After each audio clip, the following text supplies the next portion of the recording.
सध्याचे उन्हाळ्याचे दिवस पाहता महावितरण प्रशासनानं अधिकारी आणि कर्मचाऱ्यांसाठी विशेष आदेश जारी केले आहे।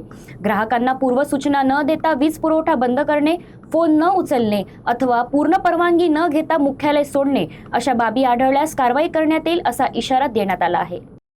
वीज ग्राहकांना अधिक दर्जेदार, जबाबदार आणि पारदर्शक सेवा मिळावी यासाठी महावितरण विभागाच्या प्रशासनानं कडक भूमिका घेतली आहे।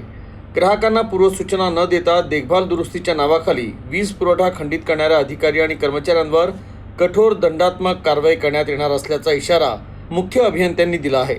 या संदर्भात अधीक्षक अभियंता आणि कार्यकारी अभियंत्यांना स्पष्ट निर्देश देण्यात आले आहे। सध्या विदर्भात सरासरी तापमान 45 अंशाच्या वर गेल्यानं नागरिकांना उष्णतेचा मोठा त्रास सहन करावा लागत आहे।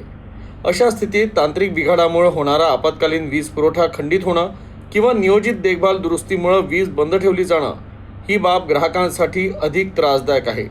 अनेकदा ग्राहकांना कोणतीही पूर्वकल्पना न देता वीज पुरवठा बंद करण्यात येतो, त्यामुळे नागरिकांमध्ये नाराजी वाढत असल्याचं समोर आलं आहे।